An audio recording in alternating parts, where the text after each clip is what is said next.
Welcome back to Micro-Digressions. This is Spencer Case, as always, and I'm having a special panel discussion episode with three guests on the Iran war, a topic that's been on my mind quite a lot lately, and I imagine will be on the minds of a lot of the listeners as well. So I tried to get a range of viewpoints available on this. Let me introduce my guests. So first I've got Craig White. Craig is the author of Iraq, The Moral Reckoning, and another book whose name I can never remember. Acts, Intentions, and Moral Evaluation. Acts, Intentions, and Moral Evaluation. He's been a repeat guest on this podcast. And anything else you want to say about yourself? Not at this point. Okay. And he's got a former career as a diplomat as well, right? He's got some relevant background there. I mean, it's relevant that I've lived really 15 years in the Middle East, if you count Pakistan, Peshawar, and working with Afghans. 11 years in Oman total, 3 as a diplomat, 2 as a Peace Corps volunteer, 6 with an American company, and 2.5 years in Yemen as a diplomat. So that gives me, I suppose, a bias. Can't help it to some extent. And it affects my outlook where I've been. Okay. Then we've got Ben Burgis. Ben has also been on this podcast multiple times. Your podcast is called Philosophy for the People. Is that right? The Substack's called Philosophy for the People. The podcast called Give Them an Argument. Give Them an Argument. Right. Yes. I'm sorry. And I've been on that a couple of times. He's been over here a couple of times. So let's see. You also, anything else you want to say about yourself? You've got a couple of books out and stuff. Sure. So I'm a columnist for Jacobin Magazine. I'm an adjunct philosophy professor at Rutgers. And the most recent book so I guess the last book that came out was still Christopher Hitchens, What He Got Right, How He Went Wrong, and Why He Still Matters. Okay. And Daniel, I'm actually not sure how to say your last name. Kodsi. Kodsi. Okay. That's what I thought. You're editor at Philosopher's Magazine. Is that right? Yes, editor of the Philosopher's Magazine. And what else would you like to say about yourself? I don't know as much about your background. I have a doctorate in philosophy from Oxford. I worked in theoretical philosophy. I've written for some newspapers, the Times of London and others, and I'm a visiting scholar at NYU. Great. Okay. You're not this is your first appearance on the show. Maybe there'll be more. Let's see how you handle yourself against these two doves. Sure. All right. Craig, did you want to begin with your statement? All right. I'll just say, I think it's clear that this is an aggressive war by the U.S., that it's not morally justified, that was profoundly unlikely to succeed in terms of its stated goals without basically a kind of genocidal destruction on our part of the Iranian people. I want to make clear, what am I? I'm a Thomist, an Aristotelian. I'm a follower of John Henry Newman in the idea in a number of ways, but one of them is that he says we weight the different factors that come into play in any big moral belief or decision or evaluation based on our life experiences, whole raft of decisions based on who we are. So I'm very aware of how difficult it is to persuade someone who comes at things from a different life experience. But I'll do my best. I feel like I'm battling a heavy sort of headwind in this case because I think very few regimes have been demonized in my lifetime quite as much as the Iranian regime. And we can summarize it as there are suicidal Jew haters, and if they have nuclear weapons, they will immediately nuke Israel, or as soon as possible. That's kind of over the top, but it's the sort of common impression of the Iranian regime, which I disagree with. All right. Modern just war theory doesn't say much about going to war ad bellum. It talks a lot about the in bello. It does to some extent, but it gets itself into various cul-de-sacs a lot of the time. Michael Walzer, though, just and unjust. Could you explain what those terms mean? Yeah, in bello is the conduct of war, morality in the conduct of war, not bombing obvious civilian targets, groups of civilians, not bombing troops that have surrendered or slaughtering them. A lot of those kinds of issues, not starving the population. Ad bellum means to war in Latin. And so the moral justification for going to war or lack thereof. So, and I focused on the ad bellum more. So Walzer spends like 1 page on ad bellum and basically summarizes it as defense, and that's very common today. But the result is we simply see all of our wars as defensive, which is not very useful. We can get more into it as we go along, and I'm sure we will. The foundation of Thomistic moral theory really, yes, there's a belief in God, but the moral theory is based on the idea that other humans deserve the same considerations as we do, have the same value. 2, we don't know the future, but we are trying to influence it in a positive direction for harmony and flourishing of other people. I would add kind of a Solzhenitsyn corollary that the line between good and evil doesn't run between groups, but it runs through every human heart. I think that's very much in line with this way of looking at morality. All right. So requirements for a just war are sovereign authority. And I think we have some this is Thomas Aquinas, specific 3 requirements I'm starting with. I think we have some problems with that because, as Aquinas points out, a war involves the entire people, and therefore it's going to affect them all for good or evil, and therefore it needs to be made by the authority that's going to represents them all and has their good in mind. In our system, that's not supposed to be one man. That's supposed to be the people who get reelected all the time and face the people on a regular basis, are less likely to earn glory by winning a war and so forth. So I think we have a real problem with that one. I haven't done an in-depth analysis. I'd probably come out negative. Second requirement for a just war is a just cause. I think this is going to depend entirely on the evaluation of the regime in this case, so I'll put it to one side at the moment. The third requirement is right intention. So Aquinas really emphasizes intention. Intention is both an internal thing, but it's always expressed in terms of the choice of specific means to an outcome, a desired outcome. And so it can be difficult to determine. We have to rely on, we don't just rely on what people say, we rely most of all on what they do to evaluate other people's intentions. What are they doing? So there's a telos, a desired goal of a just war. It has to be a more stable and more peaceful situation than would otherwise occur. So the idea something might be sliding very badly, a just war might just halt the slide in its tracks or even be slightly worse, but at least it's not the horrible outcome that would happen if we didn't go to war. That's possible. But it must be also realistically possible. And this is that looking toward the future wisely, very Aristotelian, the idea that a virtuous person can perceive what's good and possible looking ahead and will make decisions based on that. If something's not possible, it's ruled out. All right, there's 3 additional requirements that are named since Aquinas, commonly named. Proportionality of ends. This has been very influential, but it's a common sense idea. The likely positive outcomes have to outweigh the likely negative ones. Last resort, and that's related to the idea that people are surely going to die in a war, and it's related to the just and achievable aim. Are there other ways you could have achieved that aim? And reasonable chance of success. But success doesn't mean coming out ahead or winning. It's the idea that it's really kind of a restatement of the right intention idea. Okay, just to kick it off, I'm going to say something about the perception of Iranians in America. And these are bullet points. This is a cartoon picture to sort of counterattack the cartoon picture. There are 7,000 Jews living in Iran last time I checked. They had a seat in parliament. Nuking Israel would destroy the Palestinians on whose behalf they've been claiming to oppose Israel and to do the various things they're doing in the Middle East. So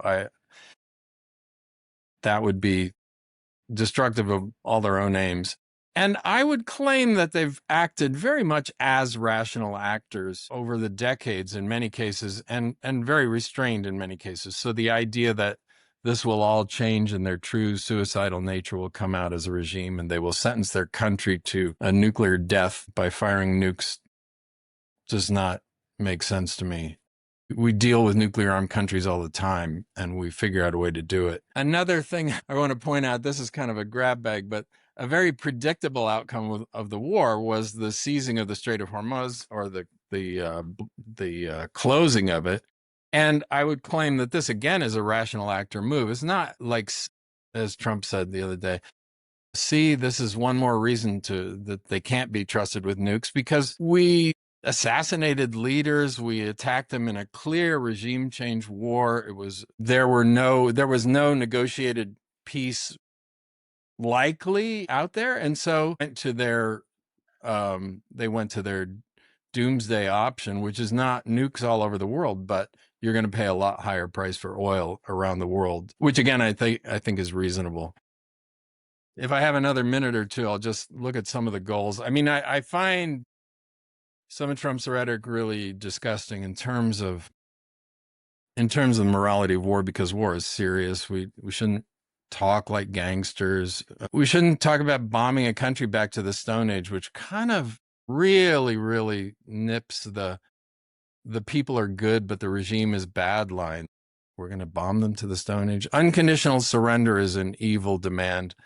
Elizabeth Anscombe at Oxford in the 50s made that point, like, you can't have a just war if you're demanding unconditional surrender, because you're not treating people like other human beings. Even evil people, I guess I'm one, to some extent, have some dignity, and you can't demand unconditional surrender.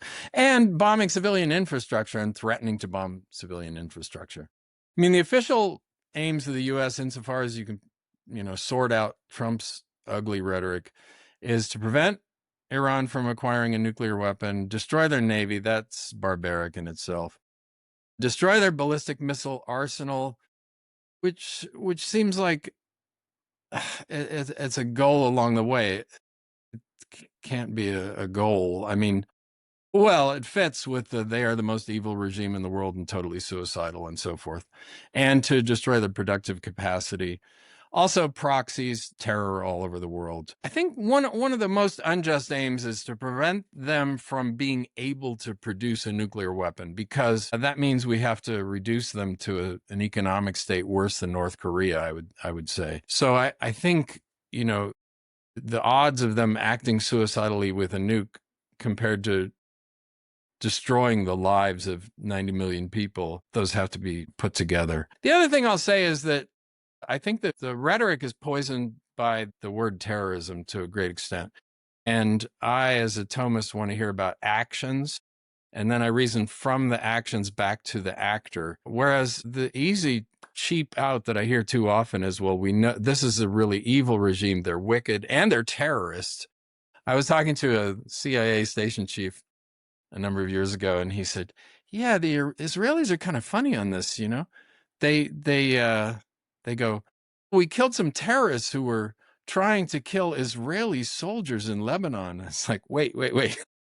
Terror? Terror is killing civilians to create a sense of terror in the populace, and presumably civilians in their own country. Well, it could be in other countries, but killing soldiers who are not in their own country, who are involved in the occupation of another country, can't be terrorism by a serious word. And then the other thing is, there's this constant listing of all the bad things that Iran has done since 1979 or something.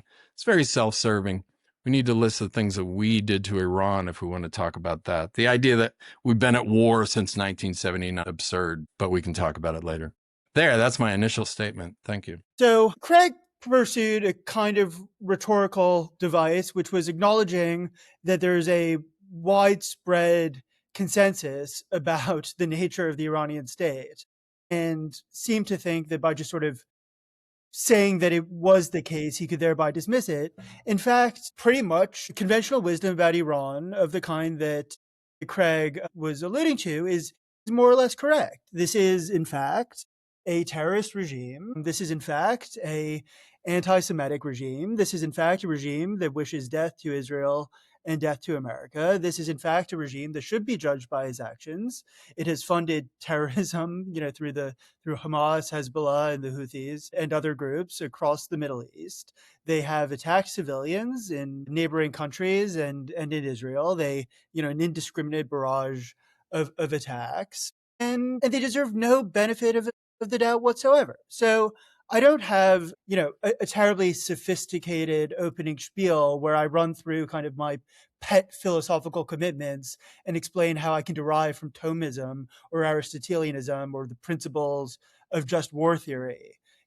A diagnosis in this case, I think that real life moral theory is very difficult and that it's very hard to get from any kind of worked out ethical principles to, any general, fully precise ethical principles to a diagnosis in a particular case. So in that respect, I'm not diagnosing this from general philosophical principles, and I don't want to give the impression that I am. I will just observe that you have, by any conventional standard, a fundamentalist, totalitarian religious state that has funded terrorism across the region, and doing whatever we can to weaken that state is just. Now, there may be some issues about how effectively we can weaken that state, but a state like Iran has no right whatsoever to nuclear weapons, and their possession of nuclear weapons would be a severe threat to the world and to Israel in particular, but to the world more generally. They have, over the last couple decades, pursued a nuclear program. They've enriched uranium to 60%. They've built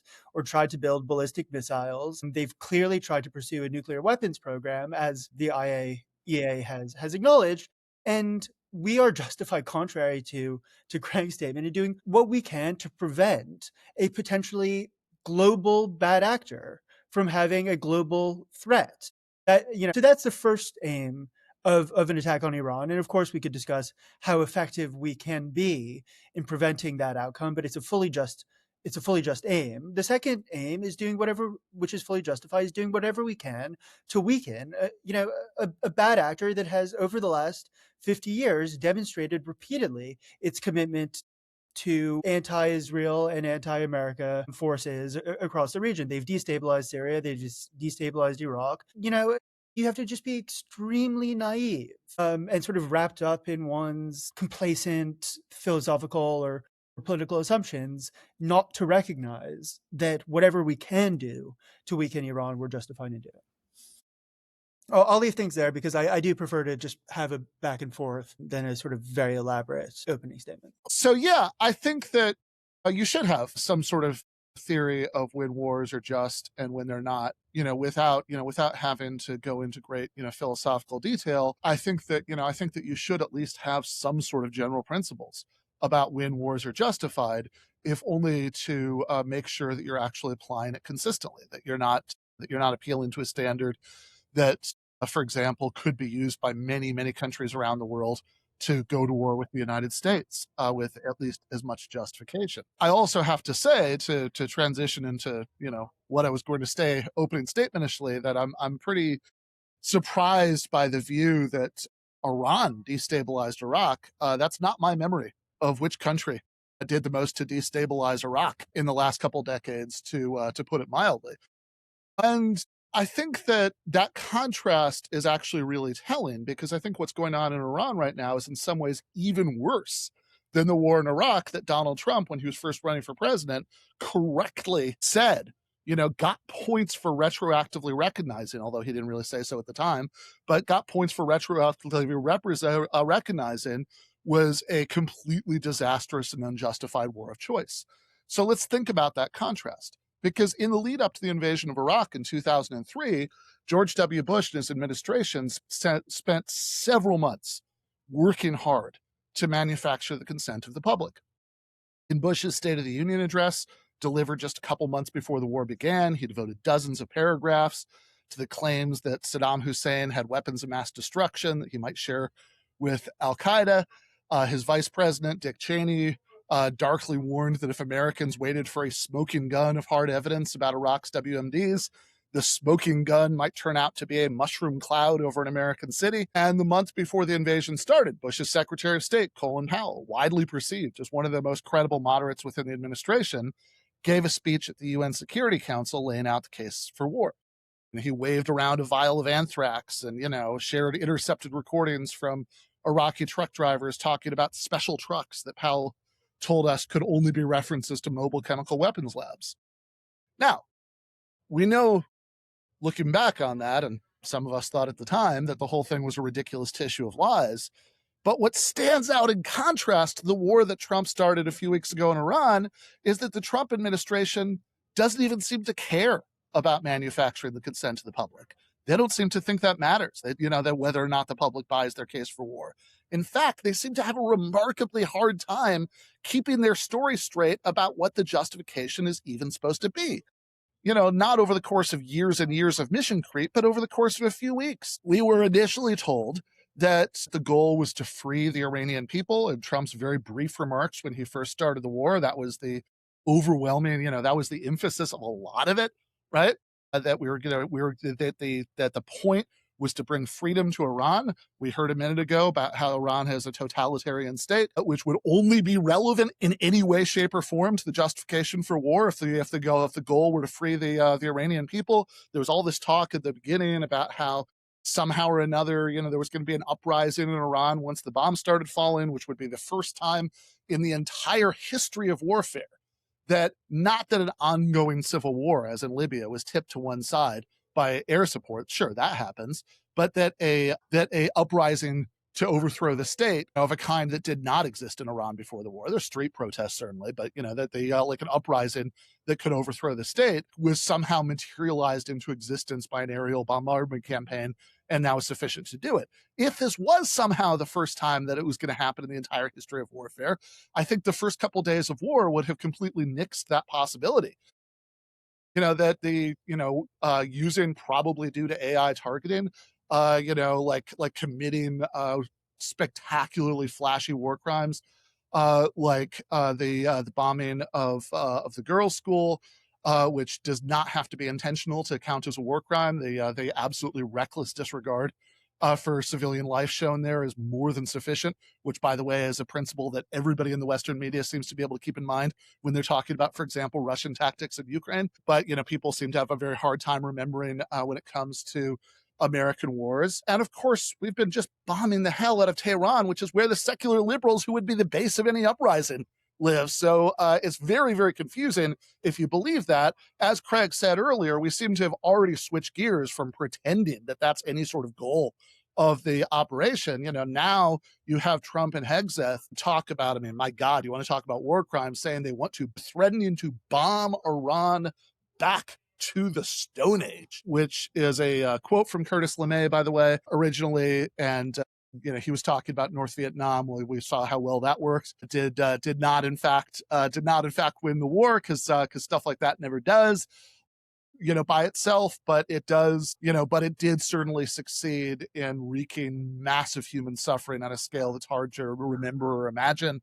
You look at things like the level of civilian death and mutilation and children born with birth defects, et cetera, et cetera, et cetera, in Vietnam. So if freeing the people has nothing to do with it, which we seem to be acknowledging now, right? Like there's nothing about either the rhetoric or the actions of the United States that's consistent with the idea that it is the goal. What is the goal? Well, oftentimes you'll hear these claims about Iranian nukes and what they would do when they got them. So when Trump bombed Iran last year, right, the administration claimed at the time that Operation Midnight Hammer had completely destroyed Iran's nuclear program and set back any prospect for Iran developing the bomb for many years, for a generation maybe.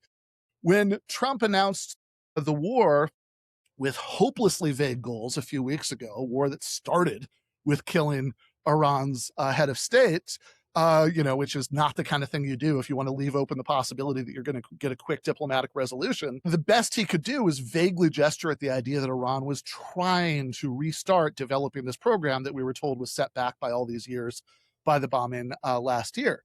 But somehow this was supposed to be a threat so grave, so urgent, that the war had to be launched right now, as negotiations between the United States and Iran were still ongoing, a la Japan's attack on Pearl Harbor, which would sound like an incendiary analogy if Trump himself hadn't embraced that analogy, had not in fact raised that analogy, right, in public, on camera, right? And when asked by a Japanese reporter, well, what about Pearl Harbor, right? You guys did a surprise attack. Trump has also put great emphasis on the claim, as he said in the very brief detour on Iran in his State of the Union address, which he gave a few days before, right? That's like that like few sentences that he could be bothered talking about Iran there, that Iran has, quote, already developed missiles that can threaten Europe and our bases overseas. and they're working to build missiles that will soon reach the United States of America, unquote.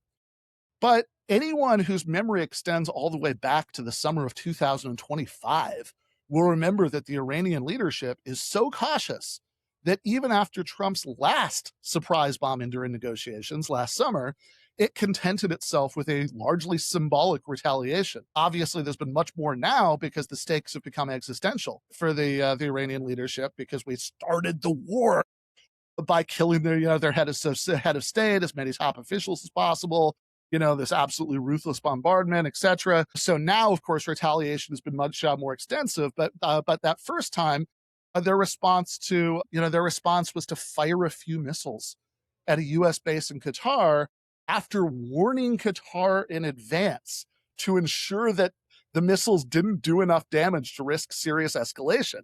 And we're supposed to believe that the same regime is so fanatical, so desperate to commit national suicide, that it would have fired ICBMs at the United States the moment it developed them? Really?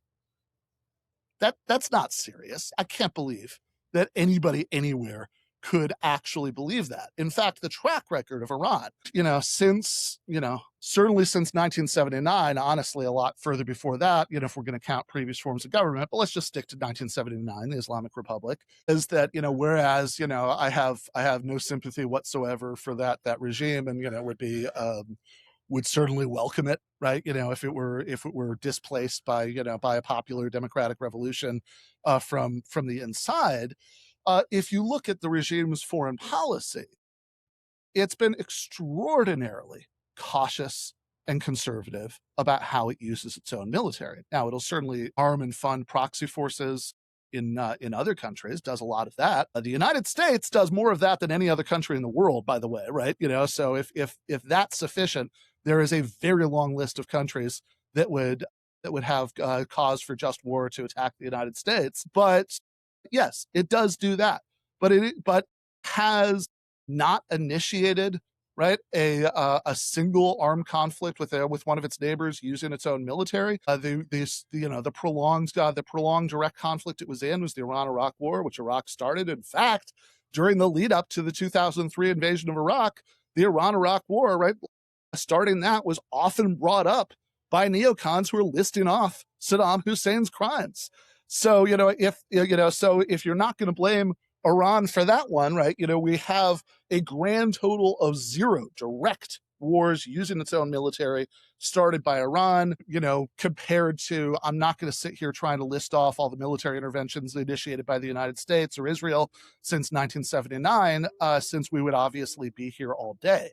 So I think that the idea that there's anything, right, in Iran's track record that would justify the idea that this is this suicide death cult regime, that that the moment they got nukes, they would commit national suicide by initiating a nuclear exchange with Israel or Iran, is just very, very, very, very difficult to take seriously. So my position, to be clear, is that I think that wars of aggression, wars that you initiate that are a matter of choice, are nearly always wrong, right? You could, like perhaps you could convince me, right, that there are exceptions in roughly the same spirit, that, you start, even the most hardened anti-utilitarian, when you start adding, enough thousands of people onto the trolley track might wobble, right, about their view on the trolley problem, or, even critics of torture, if you really convince them, about the ticking time bomb, right, might start to wobble about it. But I think at the very least, an incredibly strong default should be to think that wars of aggression are always wrong.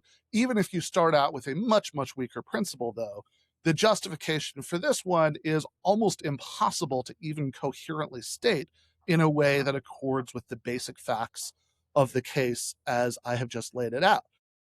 Now, I will note finally that we have seen this remarkable change whereby Trump supporters have gone from saying that the best thing about Trump is that he didn't start any new wars to Trump supporters saying that actually we've been at war with Iran for 47 years since the hostage crisis and everything since then. And I tend to think that's like ridiculous on its face. I agree with Craig that, that we can, that if we're going to start listing off things that, Iran has done directly or indirectly, I think we need to make sure we have both sides of that ledger, filled out. But I would say that if it is true, it's remarkable that that's not what they were saying during the 2024 election. Nobody in the 2024 election was saying, hey, we've been at war with Iran for, I guess at that point, it would have been 45 years. So vote for Trump and he'll finish the job, right? He'll win this war with Iran that we've been in for the last 45 years. They were saying, vote for Trump. He's the peace candidate. And I think they knew why that was a better sales pitch. And I will leave it there. So about the point that no country has been overthrown or regime change being enacted by air power alone, I can think of two, counterexamples to that. Cool. One being Japan at the end of World War II. Yes, there were nukes, but Curtis LeMay said that they weren't necessary. Just keep doing what we were doing for this, probably the same result. And then the other one, which is not helpful to the pro-war case, but nonetheless, I'll bring it up anyway, is Cambodia. Well, sorry, Cambodia. So I know, I want to address the Japan thing, but can you say a little bit more about what you have in mind in the Cambodian case? You had the Khmer Rouge already there, but they really took over after the U.S. bombing campaign. Sure. Which okay. Well, one. All right. So yeah, let me just briefly address both of those, starting with Cambodia and going backwards, right? So to Japan. So I think that in the Cambodian case, of course, the intention of the bombing campaign was definitely not to put the Khmer Rouge in power, and I also think in that case, you're talking about a sort of pre-established serious armed force, as far as I know, right? I mean, I have, rather than one that's just sort of brought into being, right, by the bombing campaign, which, again, I'm very, if there's a case, especially of a serious armed force capable of taking power, being brought into being by the bombing campaign on the side of the bombers, right? Like I certainly don't know about it. And in the case of Japan, if we're going to count Hiroshima and Nagasaki as whatever, they're bombs dropped from airplanes. So in that sense, I'll take the correction. But even though there was already all the island hopping, invasion going on. But as far as any claim that Curtis LeMay may have made about that, that just conventional bombing of Japan could have brought about regime change, by itself, I wouldn't take it very seriously from that source. I mean, this is this is the same guy who said, we could defeat North Vietnam by bombing them back to the Stone Age, right? It's where Trump and Hegseth are getting that turn of phrase. Here he was issuing restraint. Here he was saying we don't actually need the nuclear bomb, which is an argument against dropping it. But the point is that I think that there's abundant evidence from other episodes of his career that the man had a wildly inflated and unrealistic sense of what conventional air power could accomplish. Yeah, sorry. I just think that the Japanese example seems odd because we had already spent such a long time destroying all of their conventional forces. We had the island that they live on utterly surrounded, utterly blockaded. I think they were talking about surrender in the weeks before the nuclear bombs, whether it would have worked or not. In the end, as I understand it, we didn't even have an unconditional surrender, to go back to that point. We agreed that we would not hang the emperor and so forth. So, I like Ben's point. I feel like Ben's point is pretty defensible against that example. Yeah, I think you qualify the point a bit, and it still holds up pretty well. So I suppose if you were to put my position in this in a nutshell, and I'm still thinking through this, I'm still very much subject to being persuaded. I guess I think there is a just war to be waged against this regime. I guess I agree with Daniel on the just ad bellum point, but I agree with some of the things that Craig and Ben are saying as well. I don't trust the people who are waging it. I don't trust that they have the right intentions. I think from the perspective of domestic politics, there is a lot to see objectionable about this. I think maybe one slight difference with Craig is I see I don't think of like the constitutionality of initiating the war as part of the criteria for just war. I think of that as like a distinct political consideration. But I agree. Look, I probably should feel more angry about this than I do, but I do think that the Congress has the authority to declare war. Norm was basically on life support anyway. So it's hard for me to get too outraged at seeing it blown out of the water like this, but it is now extra dead if we actually have boots on the ground with no congressional authorization. I think that's objectionable. I think what Ben was saying about this wasn't discussed in the 2024 election. He had plenty of opportunities to bring this up. I think that's a good reason to be very angry with the administration. And just some of the ways about talking about this, I do find despicable. Videos of actual targets being blown to smithereens, making it look like it's a video game with like plus 100. I mean, I do find that sick. Lao Tzu said that in war, a victory should be observed as a funeral, and not with this kind of jokey levity. I do think that is wrong, and I do think that's those are reasons to object to this administration. But I do want to address the point about why I think there is an in principle just war to be waged here. I do think that the emphasis on an imminent threat is not necessary. I think a long-term threat, taking a target of opportunity against a long-term enemy that poses a threat in the long term, there are limits to this, and it's hard to say exactly what the limits are, but an example to show that there are limits on this would be like Cato the Elder talking about Carthage. Well, one day, even though they had defeated them in the Second Punic War, one day they may reconstitute us and then eventually pose a threat. So let's just nip this thing in the bud. And no, that is not morally okay.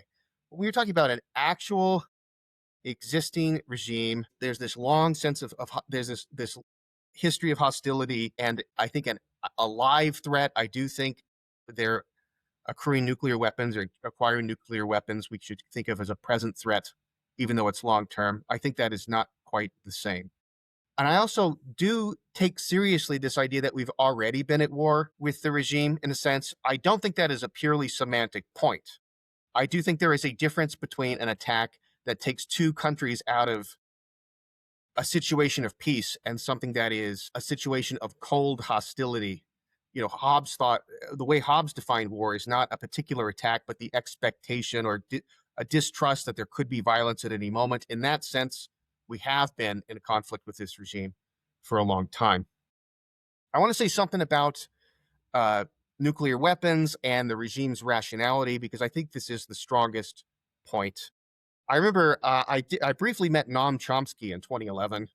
I remember at his talk, he said, well, he strongly implied it would be a good thing for the world if the Iranian government got nuclear weapons. It was couched in conditionals, but we were meant to clearly to accept the antecedents. He said things like, if you believe in social justice, and if we believe in the equality, and if you believe in, then it would be a good thing if Iran had nuclear weapons.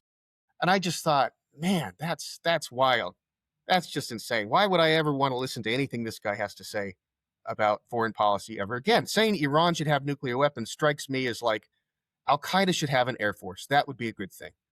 No, it would be a bad thing. I do want to point out the immediate thing to say, and it's a fair point, and I want to address it directly. What about our nuclear weapons? Well, I don't think anyone has a right to nuclear weapons. I don't think nuclear weapons should exist. I don't even think we are right to create them in the first place. And I think we should have a policy geared toward having fewer nuclear weapons. There are reasons why you don't want to do this precipitously. By the way, I have a 2-part series on nuclear war with Dave Baker from 2024. If we try to reduce our amount of nuclear weapons too abruptly, then other countries will seek their own nuclear weapons because they won't be covered by our nuclear deterrent shield and stuff like that. And I think there's a reason to maintain our current levels, because we have to make sure the reduction is commensurate with the reduction of like Russia and other countries with large nuclear arsenals. So there are some complications there. There are some complications that why we can't get rid of the ones that we have quickly, even though I wish that we would move toward something close to abolition. Maybe a small nuclear arsenal, 100 or fewer, I think is morally defensible, given that we can't put this genie back in the bottle. But the moral problem of our nuclear weapons ownership, and it is a serious moral problem, does not negate the problem of nuclear proliferation. More regimes having nuclear weapons would be a bad thing for the world. And it matters what kind of regime we're talking about. I do think that a heavily ideological, not just religious, but eschatological regime has this kind of worldview is going to be more dangerous than other kinds of regimes. And the issue isn't how many nuclear weapons they would have compared to ours, it's would they be subject to deterrence in the same way and as other countries that currently exist. And I think that's a real open question. The fact that they have, with regard to short-term things, behaved rationally, like as Craig pointed out, declining to escalate or making symbolic counterattacks, that's not exactly reassuring in terms of evaluating the regime's rationality and their likelihood in the long term to carry out something like this. Even suicide bombers have to be instrumentally rational to having the opportunity to take out their targets. They're not going to just die for no reason. They're not that kind of martyr wannabes. Nobody's saying that. Nobody's saying that. But things like fatwa against Salman Rushdie, things like trying to take out a Saudi diplomat in a restaurant in Washington, D.C. in 2011 by blowing up the restaurant that was intercepted. This is not rational behavior. I remember when I was an undergrad seeing a professor talk about Iran and talking about it was the occasion for the talk was the so-called "we're going to wipe Israel off the map" speech or statement by Ahmadinejad. That was a mistranslation. It was something like, "we'll remove them from the sands of time" or something like that. And he was responding to this and "death to America" and stuff. And he just explained, well, they don't really mean it. They don't really mean it. This is blowing off steam. That was his phrase, blowing off steam. And I just thought, I don't believe that. I had an article at National Review from about 10 years ago, and I was responding to an article in the Atlantic that had assembled experts talking about what would happen, what's the range of possibilities from most optimistic to most pessimistic about Iran acquiring a nuclear weapon. And nobody considered the possibility of them actually using it. They're like, oh, there would be more hardball diplomacy. They would project their power more aggressively with their conventional forces and with proxies, but they wouldn't actually use it. Like, how do you know that? Why is that not even a consideration? I mean, if there are only 9 countries, I think, in the world that have nuclear weapons right now, that's not a very large sample size. The fact that none of them have behaved suicidally with them is not a strong reassurance that none ever would. There are people, if there are only 9 Americans who owned handguns, you wouldn't think anybody would shoot up a school, but people do and get themselves killed in the process. There are people who have suicidal ideologies. There are people who are not deterrable by the threat of death. And I think we need to take that really seriously. And I see that being dismissed too much, I think, by Craig and Ben here. I'll make one last point. You won't like it either. I take very seriously this objection that Craig has raised about, is this prudent? Is this a prudent war? And I agree. You don't have jus et bellum if the war is imprudent, right? I sometimes hear people talk about, like, morally, I think it's a good thing that we're supporting Ukraine, but like it might be imprudent. And I'm like, well, you know what? If it's imprudent, it's probably not moral, because I think you're morally obligated to be prudent with regard to these things. So I completely agree with Craig about this point. And this may have been extremely imprudent. It does not look planned out. Yet, I think there might be something to this you break it, you buy it point, which is justly mocked for a lot of reasons. That Colin Powell made about Iraq. Countries are not things you can knock off the shelf at a store and now you have to buy it. That's silly. But I think the point is the fact of having done an intervention changes the moral calculus in a way, and it may be in a counterintuitive way. The choice to draw down or continue is not the same as the choice to either go to war or not go to war. And there's a few reasons for this. One is, what do you suppose would happen to the Iranian people if we had some kind of diplomatic resolution? I mean, there would be a brutal crackdown. We would be responsible for it. This stuff about bombing them to the Stone Age, I think, is despicable. I want them to move further away from the Stone Age. I'm sympathetic to the idea that we should stand for liberation, and the fact that getting rid of this government would be good for the Iranian people potentially is a reason in its favor. Maybe not dispositive by itself, but it at least doesn't make it like this Greenland thing that is just for purely we can do whatever is in our own material interests.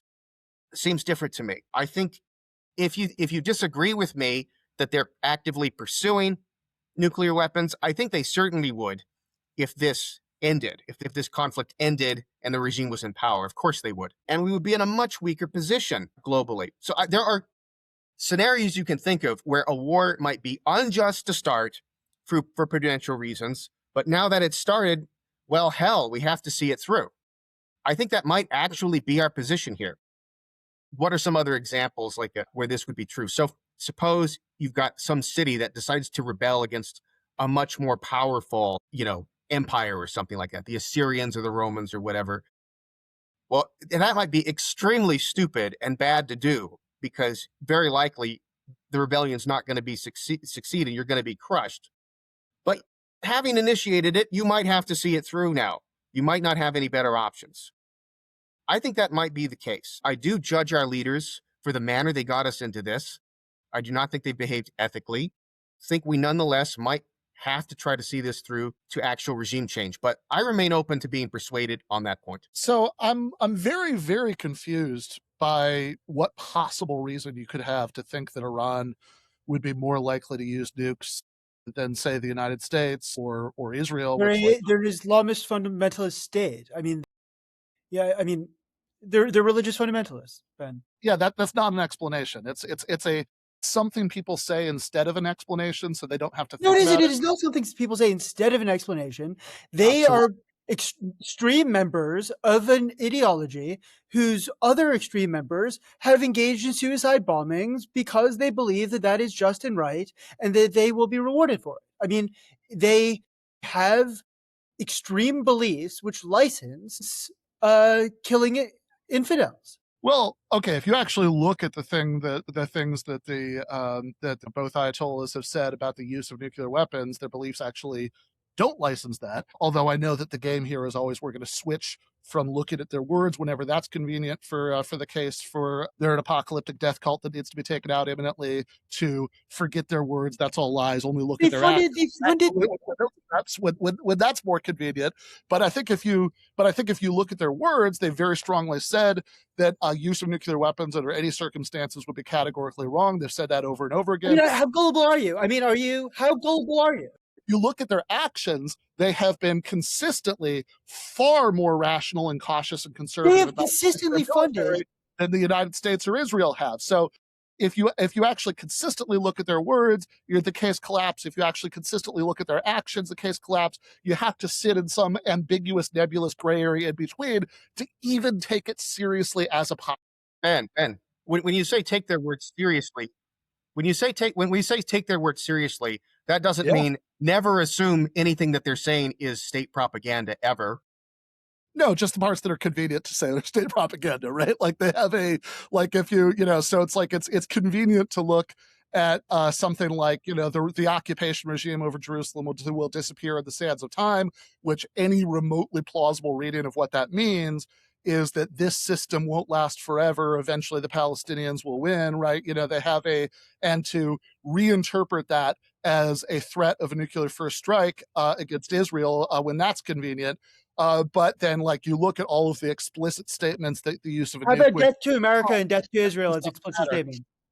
they have so again, how much death to America and Israel have they actually dished out compared to vice versa from 1979 to present? I mean, if we're using look at their statements, I mean, their statements include death to America and death to Israel. They've also, in terms of their actions, funded terrorism across the Middle East. They funded Hezbollah, Hamas, Yes. and the no Houthis. country does more funding of proxies in insurgent forces and other people's civil war than the United States. Hey, Craig, But do you want to get in distinguishing- here? You haven't spoken in a while. Let's hear from Craig. Yeah, I'm agreeing with Ben pretty strongly, but I think one of the things we're doing, or sorry, Daniel, with respect, but you're taking their words, death to Israel, death to America. You're ignoring the words of Americans, American statesmen, American senators, American presidents now bomb you back to the Stone Age. That's just as good as death to America, as far as I'm concerned. And not only that, we actually have the possibility of doing it. And not only that, we're waging an aggressive war against them. So, I mean, to take the rhetoric from one side but not the other is the kind of thing that is the kind of thing that leads to moral confusion. You can't just take one side's rhetoric.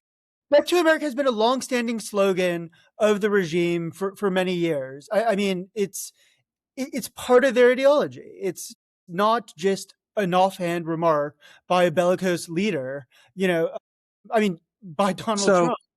And Craig, I would like to add, I'm not ignoring bomb them back to the Stone Age. I'm acknowledging that, and I think that's terrible and disgusting, and he should not say that. But it's not like we're opening sessions of Congress by saying death to Iran, bomb them back to the Stone Age, and have been for years. Right. So be real here. The chants are on the street and people are excited, and they shouldn't say death to America, death to Israel. They shouldn't call us the great Satan. But I'm asking you if you want to tell me. How naive are you? It's not. No, come on. People Calm in down. the street being excited. It is, a long-standing slogan under reflective conditions embraced by government officials. So this is Iranian policy. We are working for the destruction of America. That's the Iranian policy.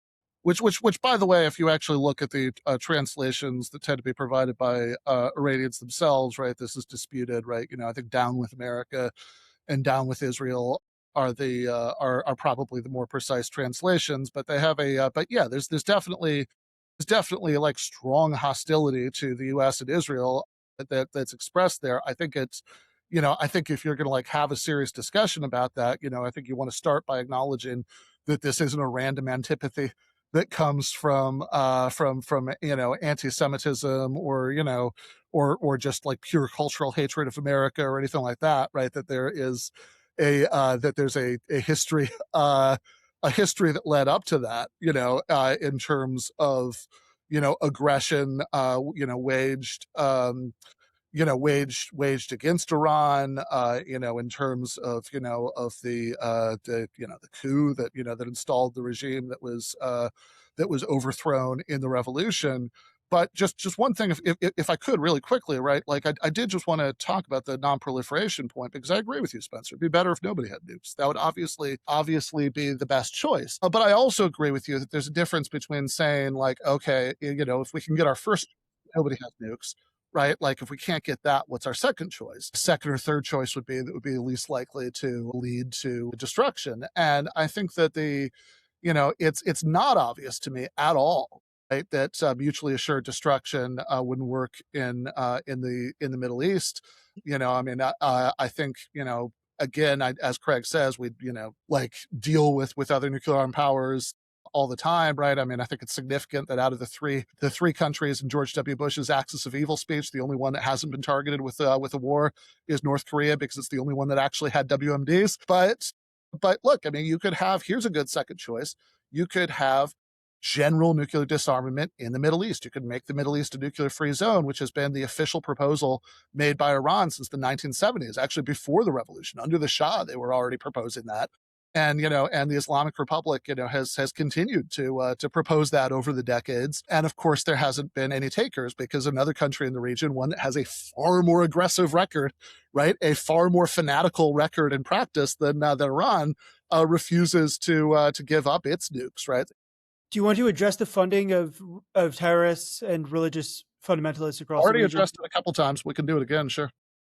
So your view is that the funding of any proxies whatsoever is fully symmetric. And I mean, do either of you assign any significance to the fact that they are a devout Islamic republic? So you don't think that the fact that they are religious fundamentalists at all matters to the assessment of the regime or their actions? Well, I think it matters for the assessment of the regime. I would prefer it was a secular democracy. As I said, I would certainly welcome it, being replaced by secular democracy by internal processes. What I don't think it matters for is the probability of initiating a nuclear first strike. That's just sort of treated as if it were an obvious connection, but it's just not. What would boost the probability of a nuclear first strike? Let me ask you this, Ben. Is there any kind of ideology that a regime could have proclaimed where you would take seriously the possibility that this would increase their likelihood of initiating a first strike as a matter of ideology? Like, is there any existing ideology that would make you worry about that? Any existing ideology that would make me worry about that? Well, I mean, whatever it would be, it would certainly have to be one that that wasn't on record as saying that the use of nuclear weapons would be profoundly sinful. But like also, again, I think everything about Iran's record, everything about what's actually happened over the last 47 years, which by the way have not been uninterrupted conflicts. We had a detente with Iran under Obama. Things were headed in a better direction, and Trump ripped it up in his first term. But everything about the last 47 years, leads me to think that this is the kind of regime that's going to do a lot of disgusting things, internally. It's going to do horrible things like threaten the life of Salman Rushdie, like enforce terrible authoritarian gender norms. All of that is very, very bad, but nothing about those 47 years. On terrorism against Israel and the United States. Well, they have again, I think that there are plenty of proxies the United States has funded in that time that are actually worse than Hezbollah, for example. But they have but nothing about that record leads me to think that one of the specific kinds of bad things that the regime would do is initiating wars with other countries. That's not serious. How is that not serious? I mean, so again, on Spencer's question, what kind of ideology, if not one whose members have repeatedly engaged in suicide bombings and suicide attacks, would lead you to believe that there was a danger of a first strike nuclear attack? Do you think suicide bombing and suicide attacks, do you think that that's more closely correlated to the use of nukes than, say, massive indiscriminate bombing with conventional weapons? Because that second one feels a lot closer to nukes. A much meaningfully closer analogy is the actual direct use of a state military to engage in indiscriminate bombing that kills soldiers and civilians alike. I mean, it's not what the closer analogy is. It's what it means for deterrability. You can be indiscriminately carpet bombing cities and still be deterrable in a normal way. But if you support a martyrdom ideology, that's a different kind of thing. That does call into question whether you're deterrable in principle. So a martyrdom ideology in this case, meaning that you think that it's honorable for individuals to become martyrs. Martyrdom ideology here, clearly not thinking that they have you're all too eager for national martyrdom, because again we have a 47-year track record that, as far as the actual national policy goes, shows anything but a longing for collective martyrdom. I mean, my God, I mean, they are so cautious about use of their own military and anything because they outsource their military aims to through billions of dollars of funding of proxies in the area. Why do they outsource it? Why not do it in house? If they're longing for martyrdom, what would be their incentive for the They might outsourcing? not be longing to be martyrs, but they're willing to be martyrs if they had the ability to harm Israel and the United States, which they don't, which clearly Well, they could do through plenty of conventional harm. means they don't have. So first of all, just to go back to one point, they've engaged in indiscriminate attacks on civilians, in every neighboring state in the area and Israel since the beginning of this. And they have That's in the proved sense willing. they've supported Hamas and Hezbollah. That's what you did. No, I mean they've attacked every neighboring state with missiles. You mean after we attacked them, they shot missiles back at the countries that the bases of the country that attacked them are in? Yes, that's what any country would do in that situation. No, I find that a very strange line of argument, that when a country is attacked in a way that's clearly aimed at destroying its government, that it should respond by attacking the bases of the country that's trying to destroy them, and Israel, which is also trying to destroy them, in their neighbors, which have been hostile toward them for years and years and years and years, and have called for their regime to be overthrown. But then those bases are used to attack them and are a standing threat against them. And we're going to say, oh, they attacked those bases. That shows how aggressive they are. I just think that's totally. No, don't put words in my mouth. They have done that. They have done other things as well.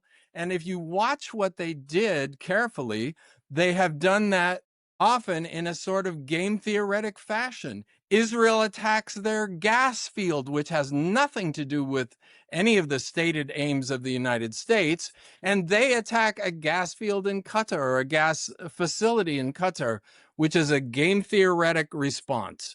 So the idea that in response to being attacked with an existential, we will destroy your government threat, they attack the close allies who are aiding the United States. Civilian random targets in a completely indiscriminate way. As a neutral country while they're literally hosting the bases being used to attack it. So I mean, again, so the first point that I'm noting is just the extreme double standard, whereby Israel and America's discriminate bombings, when they misfire, are treated as constituting war crimes. These are some of the least, like, we're talking about Israel, which, like, in the last 2 years has expelled literally millions of civilians from their homes at gunpoint, which right now, as it's invading and grabbing territory in southern Lebanon, is ordering an entire ethno-religious subset of the population to leave, right? Shiite Muslims, right? That's been widely reported in mainstream media. And then even if we're talking about the United States, which has a much better record in that regard than Israel, it's still the case that we're talking about bombing that's so discriminate that literally on the first day of the war, they killed 168 schoolgirls and their teachers. I mean, this is, which again is quite likely AI targeting, because the stuff that they were fighting with Anthropic about was basically not even like whether to do the AI initial targeting, but whether there's like a human who had to like do perfunctorily sign off on it. I mean, the idea that these are. Do you think that Iran is a more rational and moral state than the United States? Is what a more rational and moral state? Do you think Iran is a more rational and moral state than the United States? Is it more With rational? regard to its foreign policy, I think that's your point, right, Yeah. Dan? I think it has more rational foreign policy. I think it certainly has a more cautious foreign policy than the United States. I know, I think that like I'd be fascinated to hear the rendition of what's happened from 1979 to present that would make Iran's foreign policy less less cautious than the United States. I mean, And moral. Do you think that on the whole, Iran is more moral than the United States? I don't think either of them are particularly moral. I don't think that, like, I think that they both fail that test so badly. Like trying to decide which one comes out ahead is sort of uninteresting to me. But I think if you're talking about cautiously rational, that one's a much easier comparison to make. Look at how many conflicts the United States has initiated since 1979, and look at the 0 direct conflicts used in its own military that Iran has initiated since 1979.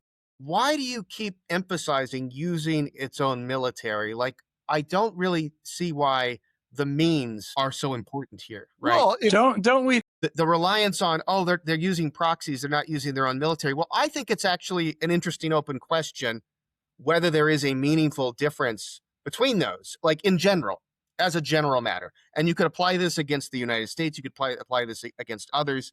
But the fact that I keep hearing, not just you, but other people say, well, they haven't initiated any conflicts using their own military, but yes, they do this stuff with proxies, so do we. Well, is there any important difference that I should keep in mind when assessing just war in general between using your own military and using proxies? I'm not sure I see one.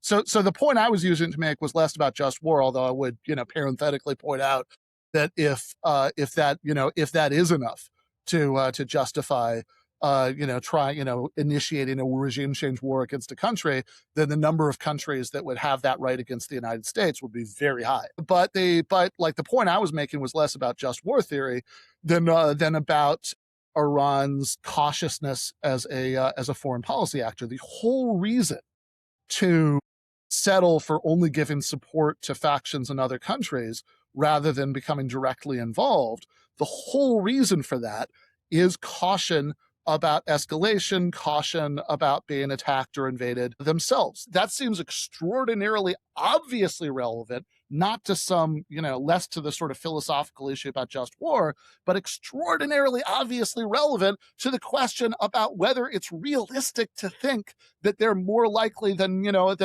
any other country to initiate a nuclear first strike. I mean, that's incredible. I mean, so what if they just farm out their nuclear first strike to one of their carefully outsourced, how about that?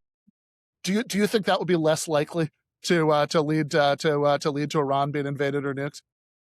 So, but you think in exactly the same way, their outsourcing of more conventional forms of terrorism has not, in fact, attenuated the sanctions against them and has still resulted in them being invaded. So it's not as if their outsourcing has been a cautious policy. It has led to decades of sanctions and to now a war against them. Pretty big difference between sanctions and being invaded or nuked, and they have and in fact it was right. I mean, it's not exactly the same way under any president, right? Like if Iran gave a nuke to somebody who nuked the United States, we would like there would be total obliteration of Iran, and everybody knows that. But during every president before Trump, easy mistake to make, but before Trump, every president before Trump of Iran's funding of groups like Hamas and Hezbollah was not taken as sufficient for that, because even under George W. Bush, the calculation was never that it was worth it, right? That it was never that this rose to the level that it would justify the obviously catastrophic consequences of attacking Iran, as we are now seeing. It's more insidious. To some degree, it may be more effective because local groups are better able to engage in conflict in the relevant areas than Iran may be. It may be cheaper. And because it creates some distance, it enables useful idiots to justify not attacking them because they took this indirect method. Daniel, you just said that Iran was attacked in the end, but I think that was an irrational act on the part of Trump. I do not think he was acting rationally, because if you look at the closure of the Strait of Hormuz, which is totally predicted, that's a disaster for the world economy. The likelihood that boots on the ground will be used is very low, but once again, we're back to a nothing but an air campaign. Lots of intelligent people would say, no, that was an irrational act to go to war with Iran. They have all kinds of cards, and you put their back to the wall and they will play them.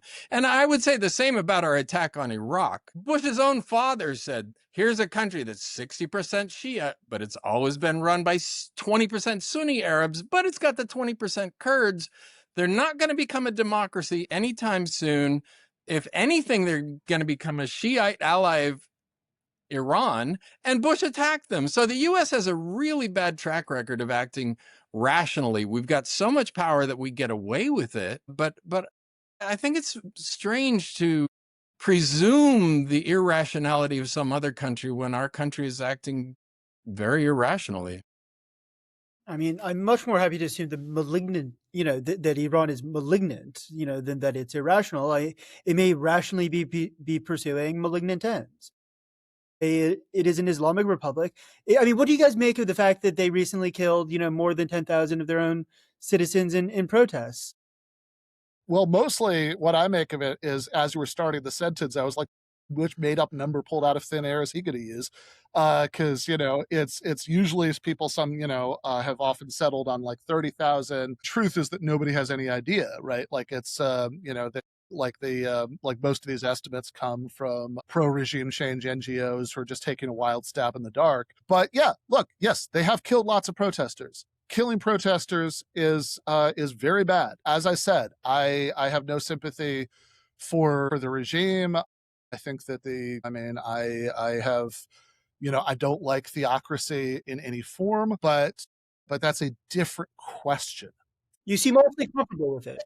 War of aggression against them is justified, and it's certainly a different question from what the reality-based expectations are going to be about their foreign policy. There are lots of regimes in the world that are in some ways worse than Iran, right? That Saudi Arabia, for example, like I think in many ways their form of theocracy is actually worse. Certainly has been until very recently than Iran's form of theocracy in terms of a lot of the restrictions on what women can do, et cetera, et cetera. And and God knows, I mean, they've beheaded plenty of people for having for having the wrong opinions.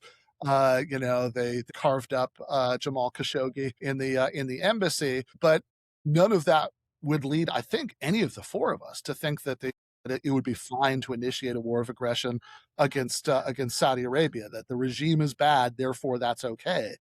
That's a separate question. If they were pursuing nuclear weapons, it would be justified.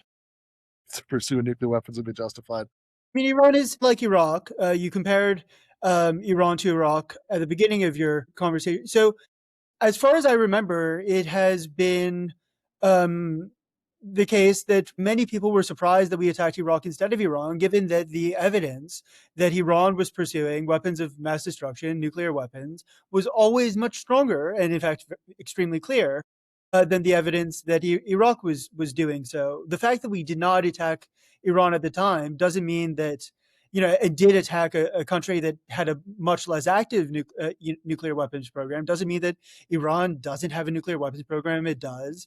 And that we aren't justified in inhibiting and preventing its nuclear weapons program. Well, if you wanted to inhibit it, then, again, at any time in the last several decades, the proposal for a nuclear-free zone in the Middle East would have been a good one to take up. Failing that, if Trump had wanted to inhibit Iran's pursuit of nuclear weapons, he could have just stayed in the JCPOA, which was getting the job done. But he ripped it up to satisfy the fanatical neocons in his administration. About the Saudi Arabia regime, it's bad. It's quite bad. Yeah. But my understanding is that I think that Iran is more likely to end up with something better than Saudi Arabia. They would be replaced by something more theocratic, I think. Well, I mean, look, the history of U.S. wars of regime change in any country tells us that the most likely outcome we often get something worse. Is that it's going to make everything worse, right? I mean, we often get something worse. And a really disgusting and mad regime is North Korea's right now. They don't seem to want to commit national suicide either. I don't think they have Iran's track record of cautious, rational foreign policy. They do have nuclear weapons. They want to continue cavorting in swimming pools with scantily clad young North Korean ladies and continue to eat caviar and whatever else they do. So a really rotten ideology does not guarantee a desire to commit suicide. And I don't think the glorification of a martyr, I'm a Catholic, we glorify martyrs. We glorify martyrs who witness to the faith by allowing themselves to be killed in the end, which is what we just did to Khamenei, basically. I mean, we made him into a martyr in Shiite terms. It doesn't translate to national suicide. It just doesn't translate. For one thing, there's a very different idea of martyrdom in Islam than in Christianity from the beginning, because the early Christian martyrs were being like fed to lions and burned by Nero as torches. They didn't have this idea of dying in battlefield as it makes you a martyr as their paradigm case of what a martyr is. That was fixed from pretty early on in Islam because Muhammad was a warrior.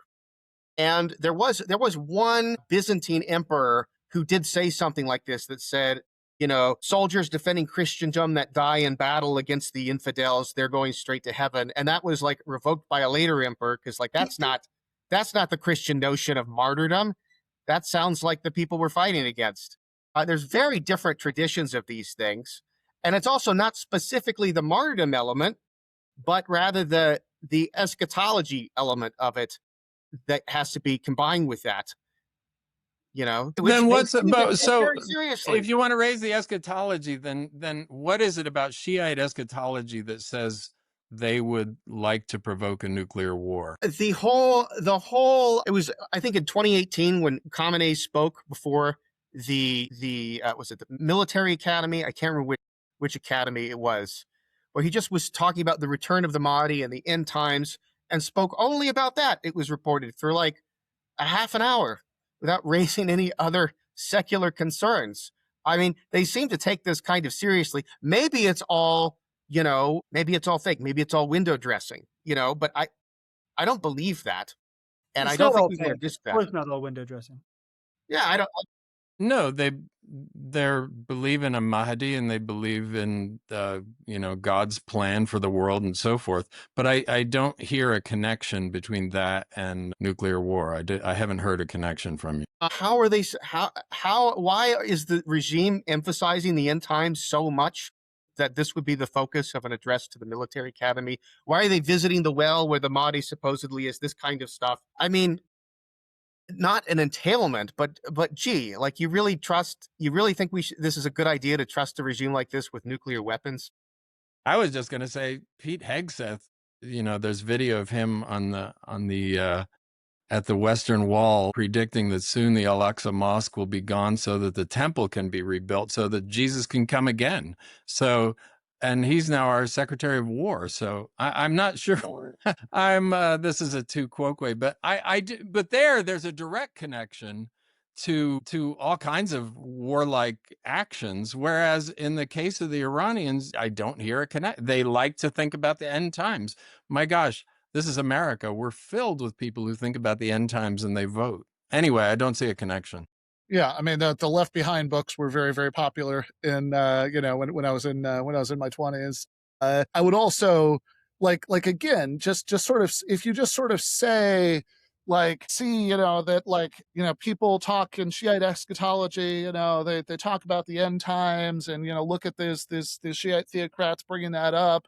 And there's a sense in which nuclear war could be one thing that that you could use similar language to describe, and you can kind of put those two things next to each other in a way that sort of poetically suggests a connection. But I think that if you're going to argue that that we're justified in initiating a devastating, brutal war with global economic consequences, etc., on the basis of this, I think the burden should be on the person who says that this is good reason to think that they would initiate a nuclear first strike if they, achieve nuclear weapons, which we were told last summer was not on the table for many, many years anyway, because of Operation Midnight Hammer's success.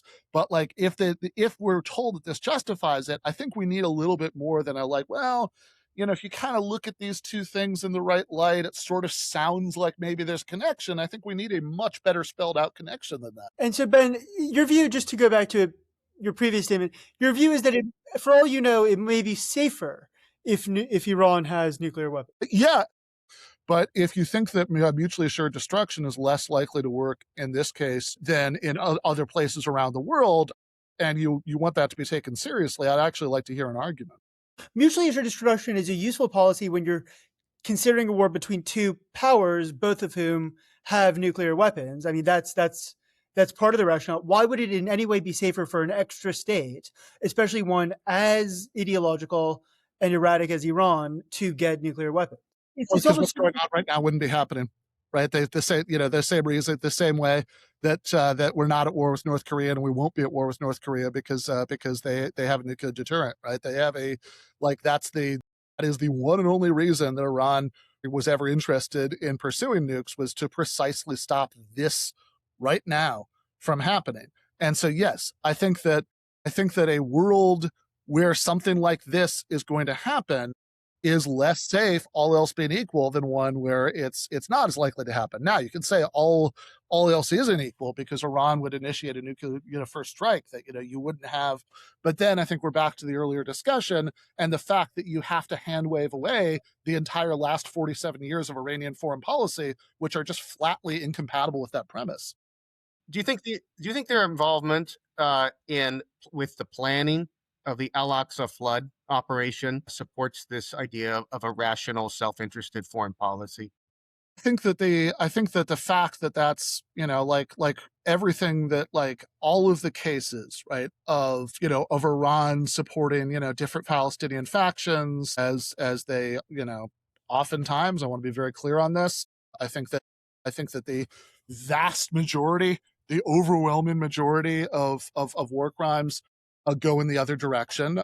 There are certainly what you're talking about, certainly there are things that even as the victims of an illegal occupation you can't do. They exceed the right to resist under international law. So supporting that is bad, but I think supporting that is well within the general parameters, right, of everything that we've been talking about. The Al-Aqsa flood operation in particular, which is that they have a yes, I think that I think that just as, right, like, if you look at any of these zillion examples of US proxies who have, killed as many civilians in different cases as were killed in Israel on October 7th, right? I think in both cases, yes, I think from the perspective of looking at how cautious, how, like what the balance is of aggression and rational self-interest for any actor, I do think it matters which side of the line you're on between supporting factions within an area versus actually directly intervening. That does seem like a relevant distinction to me. before we close, I want to get clear about where the disagreement between us lies, because it really seems that it lies in a particular place, which is we disagree about the regime's morality and rationality, both in absolute terms and compared to other regimes, including the US. And I was wondering if everyone would agree that that appears to be the main disagreement between us, or whether, yeah. So, I mean, as far as I can tell, Ben believes that Islamic fundamentalism is not a special concern, that Iran is morally on a par with the United States, and that it may well be safer for them to have a nuclear weapon, their religious fundamentalism notwithstanding. He'll also add that their indirect funding of terrorism is just on a par with America's indirect funding of proxy regime. So if you take all that and then put a not in front of it, you get my own position. Fair enough. Yeah, I think that this is the kind of thing it's only possible to be smug about if you either know nothing about the history of the kind of forces that the United States has formed and armed around the world over the course of the last several decades, or if you have basically morally depraved judgments about that. And since I'm in neither category, I don't think. Oh, hold on, Ben, but could I get your clarification on one thing? Would you agree with a position more like mine or more like Daniel's if you accepted our characterization of the regime? Is that the linchpin of the debate here? I don't know that's the linchpin. I think that it's one premise that you would need. I don't think it's necessarily the only premise you would need, but I think it's certainly one without which there just is no case. Okay, Craig, and do you think that that's like one or among the major linchpins of disagreement between us? Yeah, I mean, as I was preparing my own thoughts, I thought, well, the one thing I'm stuck with is the trump card, which is Iran has a totally irrational, suicidal regime. So I think that's the main point of the case. And just I'll add this, and I'll take it away from my summary. I think my sense is that Ben and I have been relying on the acts, which if you add them up and put them in the context of other people's acts, they're not extreme, and they don't suggest insanity, and they don't suggest the extreme wickedness, especially in the region. And no disrespect, guys, but I think your case relies more on a sort of what I called future facts in my last book. It's like they will do this if they will do that. It's a hypothetical sort of certitude that I think is too great. Okay, go ahead, Craig. All right. Really, part of why I wanted to steal some of my time, I was gonna say, I think Ben's been more articulate than I have, and on the main lines, I'm sure we would disagree ferociously on a few topics, but on this issue, we are just agreeing, and I think that's a sign that we're looking at the same reality. Neither of us endorse a Shiite regime, but we see it as a country in the world, and not one that just deserves to be attacked because of some future thing that we're sure will happen. So I want to add real quick, since I've just got a second. I think intervening when you've done something wrong and believing that the intervention changes the calculus is kind of dangerous. And I can't think of a moral example where in a personal, on an individual level, where that helps. And this ties in really with Aristotle's point, which I think might seem like a minor point, but I think it's pretty important. He talked about involuntary, non-voluntary actions. To be a voluntary action, you have to have full knowledge and you have to have made a choice. You have to willed the action. And he says there are accidental acts. There are mistakes, but the sign of those is that the agent immediately apologizes or says that is not what I intended to do. So for my suggestion for our foreign policy is that we get ready to apologize for mistakes and say we didn't like that. And I think when a war is a mistake, this is a totally utopian notion. But the best thing to do by far would be to apologize for it and start talking about how to make amends rather than continuing with the war, which in this case, I think is going to lead to a worldwide misery if we continue. Plus a lot of unjust killings of Iranians who are defending their own country, even in the case of the soldiers. That's my point. My turn. Yeah. So Iran is an Islamic fundamentalist state. If they get nuclear weapons, it would constitute a existential threat to Israel and the region and the world more generally. To tolerate that risk is to be naive, foolhardy, reckless, astonishingly complacent, and I think that is the overriding consideration. Or counter arguments, slightly superfluous.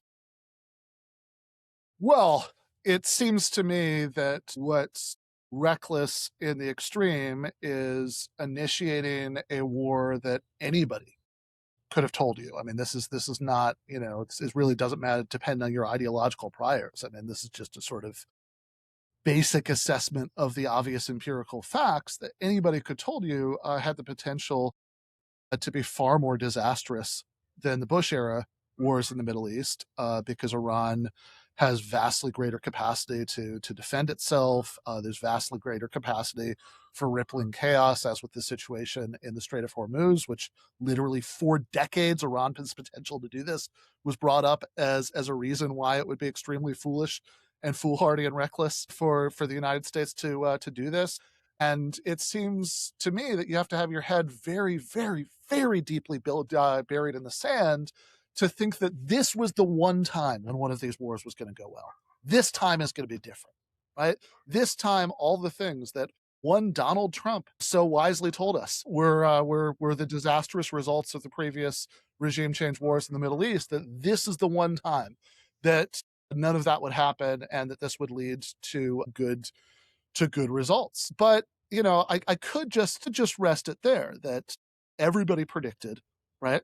I think everybody who was remotely in touch with the basic realities predicted that this would be a disaster, and all signs so far are that it has been. And I think in a certain sense that would be sufficient. But since this is a philosophy podcast, I think that it's good to relate this to first principles. And on that level, something I hope we can all agree on is that initiating wars of aggression is at least presumptively wrong. Perhaps a sufficiently strong case, let's say for the sake of argument, could overcome that presumption in certain instances. But at the very least, there should be a very, very, I'm just going to add a third very, very, very, very strong burden to overcome in making that case. So I would invite anybody who started watching or listening to this in a posture of uncertainty to think about the last 2 hours that we've been all talking about this and ask if that standard has been met. If so, what met it? There was a premise that we never even really discussed, which would absolutely be a necessary premise that you'd have to establish to justify this, is that there was a relatively imminent threat of Iran actually achieving a nuke. If you don't have that premise, then the premise about, how bad it would or wouldn't be, it doesn't even come into play yet. So if you want to believe that Iran was on the brink of achieving a nuclear weapon, so this was so urgent, we had no choice but to do a Pearl Harbor style sneak attack while peace negotiations were ongoing, I think all your work is still ahead of you. I mean, you can find clips of Bibi Netanyahu going back to the 90s saying that Iran was on the brink of achieving a nuclear weapon, so I certainly wouldn't take any claims from that quarter very seriously. The actual official United States federal government's national intelligence estimate presented at the beginning of the Trump administration said that there was no evidence that they were even actively seeking one at that point. And even a couple of weeks ago, when Director of National Intelligence Gabbard testified before the Senate, she wasn't willing to say more than that they could achieve one within a few years if they started. So that crucial premise, right, is entirely, we just never even got to it. There was a claim that a long-term threat could be justifiably dealt with when a target of opportunity arises. But I think if you think that this was such a target of opportunity, you need to explain why this was a time when it would go particularly well. And I would just gently suggest that nothing about the events of the last month suggest that this was a time when doing this was particularly likely to go well. So, I think that if you share that initial starting point, that there should be a very, very, very strong burden to discharge if you're going to try to justify initiating a war of aggression, never mind one with this as chaotic consequences as this has, then that is a very difficult task. And it certainly seems to me that nothing we've heard has risen to that task. But I don't think that's any shade on Daniel and Spencer, because honestly, they've done a much better job than anybody in a position of authority in the United States government has done in even explaining what the rationale is. Now, I find their attempt, unpersuasive, but it is a shining beacon, of success in this compared to the absolutely incoherent gibberish that we've consistently gotten from the Trump administration, which goes from saying that the goal is to free the people of Iran by somehow bombing an armed uprising into existence, to saying that the goal is to bomb them into the Stone Age, and just cannot make up its mind about what they're trying to do and how they're trying to do it. And let's just let this be the last point. Even if you disagree with everything I've said for the last 2 hours, even if you disagree with everything Craig said for the last 2 hours, and even if you think that like somebody would be justified in doing this, I can hardly imagine a presidential administration that could be trusted less accomplishing whatever you think that you're going to accomplish in Iran without leading to a lot of pointless chaos and misery than the one that's in power right now. So by analogy, even if you generally believe that civilian gun ownership is okay, if your grandfather is a paranoid racist who's repeatedly shot at the mailman, it might be a good idea for him not to personally have a gun. And similarly, even if you believe that it would be justifiable for somebody to go to a war with Iran, I can just barely get myself into the headspace where I could imagine how somebody could think that. I cannot get myself into the headspace where I would think that Donald Trump initiating a war with Iran and bombing and blustering until he got bored was somehow going to make the world a better or safer or much more just place for anyone to live in. Wow, I have cleared the very low bar of being more persuasive than the administration. It is extremely faint praise, but I will take it. I will absolutely take it. I think I do, in fact, agree with parts of what you said, Ben, particularly about if there is a just war to be waged, it certainly doesn't follow that this administration is waging it in a defensible manner. I do think that you sort of answered your previous point, though, that why is it going so badly if there really was a target of opportunity? Well, it could be that there is a target of opportunity, but the people who are in power are fumbling it and not doing a good job of making the best use of that opportunity. So I agree with a number of points you've made. I still think that the fundamental point about the nature of the regime, I agree with Daniel, and I do think this matters. A couple of points about this. I think you don't have to have anything like certainty. I don't think either of us is saying you need certainty for this to be actionable. Um, I think you need evidence, and in fact, I'll make the point as well that it's not just about the nature of the regime, but their likelihood to acquiring nuclear weapons. We've been obviously the example that is going to come to everyone's mind is WMDs in Iraq. How could you not think that? I was deployed in that war. Of course, it comes to my mind. It's worth noting that we've been wrong in the other direction too. Our governments have often underestimated the speed at which various antagonists or just other regimes will acquire nuclear weapons or nuclear weapons of a particular kind.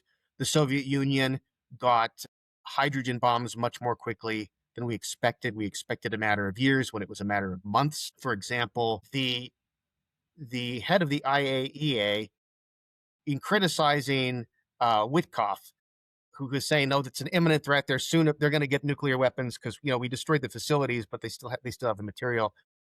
He was criticizing him pretty harshly for overstating things, and yet still conceded in the interview, yes, they have an unjustified accumulation of weaponizable enriched material. And it's like, well, okay, that is a serious concession, right? Like, why would they have it if they literally have no aim of doing it? Now, aim doesn't imply capacity, but we've been wrong about this. I think it's quite possible that we really did believe that we destroyed their capacity a year ago and then realized, oh shit, we haven't. So there's that. Just as far as the rationality of the regime stuff goes, I do find these sorts of equivalencies with the United States to be kind of facile for a few reasons. So one is, yes, you can find statements by Hegseth, like, I think totally unjustifiable statements. I don't want anyone in his position of power to be saying that, but it's not coming from a theocratic government. Like, nobody thinks that Donald Trump is a theocratic religious fanatic, right? Like,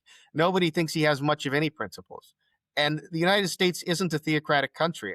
It's very different depending on who's saying it and the context of who's saying it. I don't think that their foreign policy suggests restraint. Attempting to blow up a restaurant in D.C. to kill a single Saudi diplomat does not suggest restraint. Funding and supporting the Al-Aqsa flood operation does not suggest restraint. In fact, that did initiate a very devastating war, or at least provoked it, depending on how you want to characterize it. Blowing up a Jewish cultural center in Buenos Aires, that blows my mind. Why would you do that? Why would anyone do that if they were rational, if they were even not less moral than other governments? Like, how far is Buenos Aires from Tehran? It's, most racist violence in the world is not killing people who are on the other side of the world that you don't even interact with. There are various things that suggest this is not this is a regime we should have extra concerns about on top of our ordinary concerns about nuclear proliferation. I do think there are cases where you can foolishly embark on a case on something. My God, you shouldn't have done it. But having done it, you now have to continue about this. Craig was asking about whether you could come up with a domestic analogy of this. I'll try. A surgeon not competent to do a particular surgery goes ahead and does it anyway and gets knee deep in it. And it might be the best way forward now is to try to complete the operation rather than just quitting or something like that. There might be a case in which you're in a rough neighborhood and you've picked a fight with somebody publicly. And my God, that was a stupid thing to do and you shouldn't have done it. But if you back out now, you'll have such a target on your back. Things will be much worse than if you just went through with it and tried to minimize the damage. I think we can imagine circumstances like this. I'm not sure that we're in it. I guess I'm in with this. I always respect the anti-war position.